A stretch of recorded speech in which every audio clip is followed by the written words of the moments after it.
Барлықтарыңызға сәлем, сіздермен бірге Жанерке каналыма қош келдіңіздер. Сіздермен бүгін вареньенің рецептісімен бөлісемін.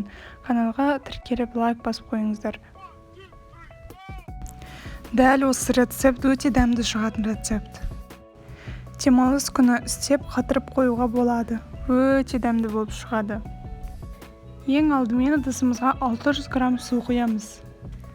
Судың температурасы маңызды емес. Осы рецептпен 1-1,5 килограмм варенье шығады. Ол 5-6 адамға бір отырып жеуге жетеді.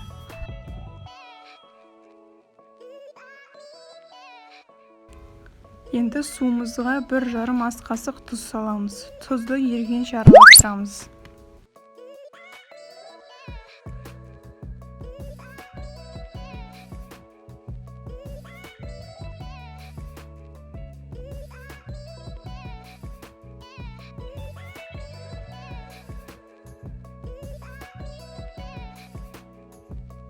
Енді бір жұмыртқаны қосамыз. Жұмыртқаны ыдысқа салып араластырсаңыздар да болады, немесе мен сияқты тұзбен бірге бірінші араластырып алуға да болады.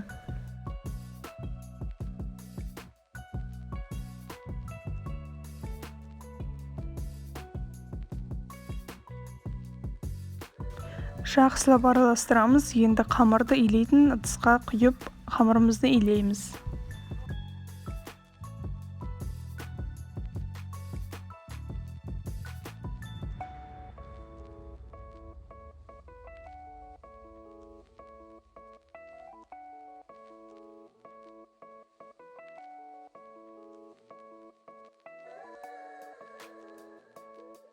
Ұнымызды салып қамырды илейміз. Ұнды 2-3 бөлікке салып илесеңіздер, қамырларыңыз жақсы иленеді және кейін жақсы жайылатын болады.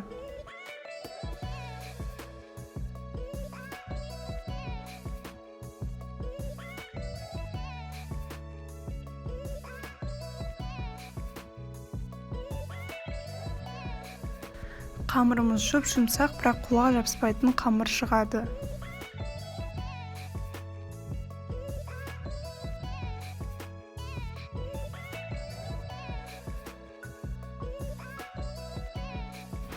Қамырымыз дайын болды. Енді осы қамырды 6-7 бөлікке бөлеміз. Қамырды кішкентай зуалаларға бөлсеңіз өзіңізге ыңғайлы болады. Егер ұзын дәу зуала болып кетсе, ол жайған кезде қамыр қаязып қалады. Сондықтан небәрі кішкентай зуала болса, сізге ыңғайлы болады.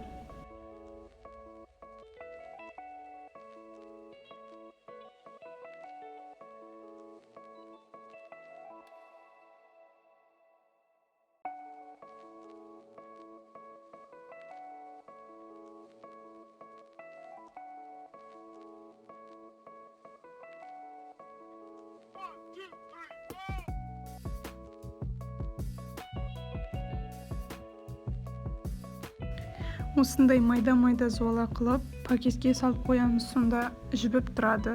Жұмсақ болып тұрады, сонда күшті жайылады.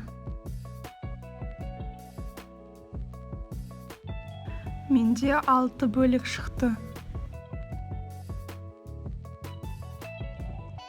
Ендігі кезекте начинкамызды дайындаймыз. Картошкамызды ашимыз.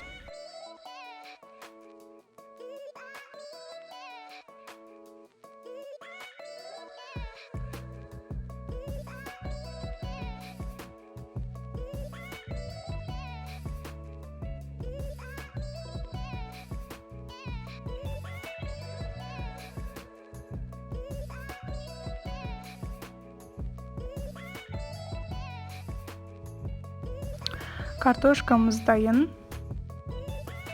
Енді дәмдірек болу үшін пиязымызды қуырып саламыз. Сонда начинкасы өте дәмді болып шығады.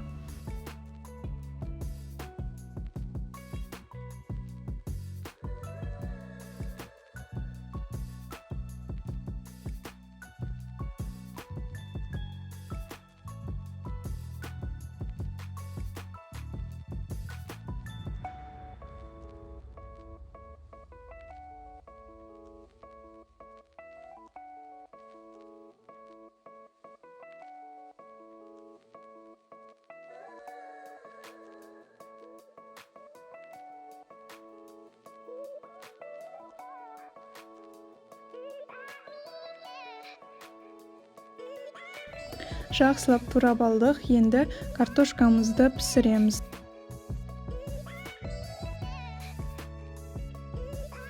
Үстіне су құйып, қатты отта қайнатамыз.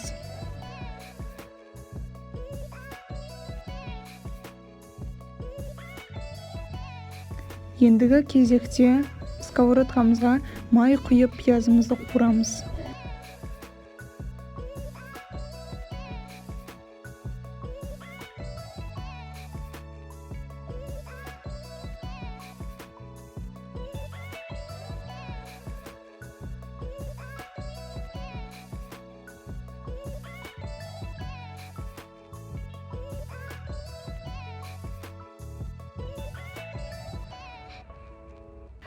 Пиязымыз осындай сарғыш түске енгенде өшіреміз. Картошкамыз да пісіп қалды, суынан төгеміз.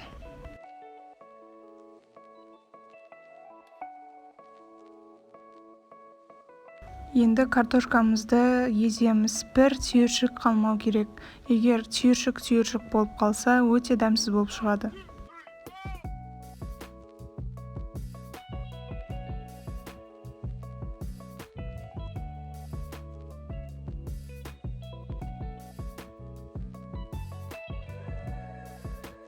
Езіп болдық. Енді пиязымызды қосып жақсылап араластырамыз.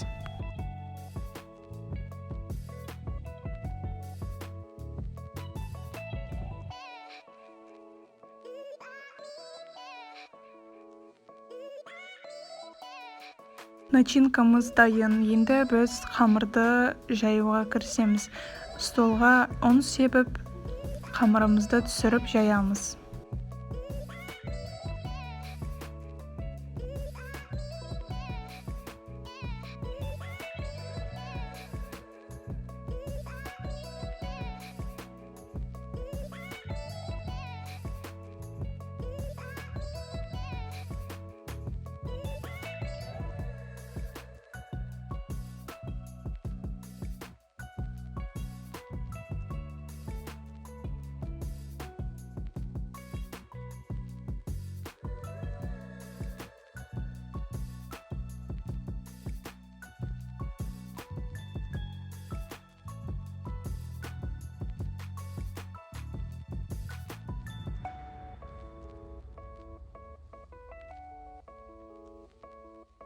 Қамыр қатты жұқа болмауы керек. Егер қатты жұқа болып кетсе, қамырымыз езіліп кетуі мүмкін.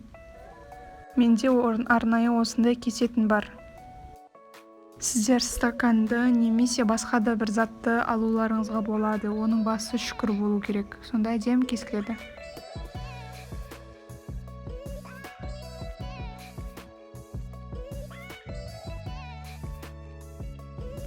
Тестамызға начинкамызды салып, жақсылап жабыстырамыз.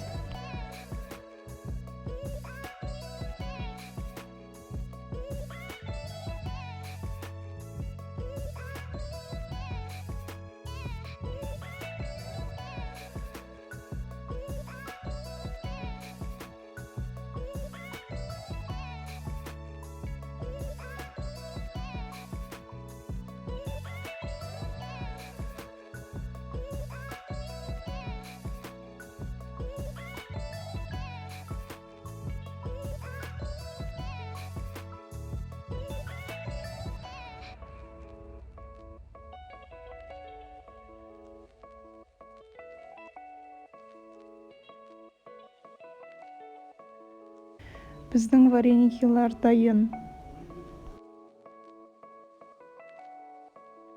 Енді пісіретін ыдысымызға су қойып, қайнағанын күтіп, тұз салып, қайнатамыз. Вареникиді 9-10 минуттай пісіреміз. Начинкасы піскен болғандықтан қамыры өте тез піседі. Біздің вареникилар дайын. Астарыңыз дәмді болсын. Каналға тіркеліп, лайк басуды ұмытпаңыздар. Сіздермен болған Жанерке. Міндетті түрде жасап көріңіздер. Отбасыларыңызға ұнайды деген ойдамын.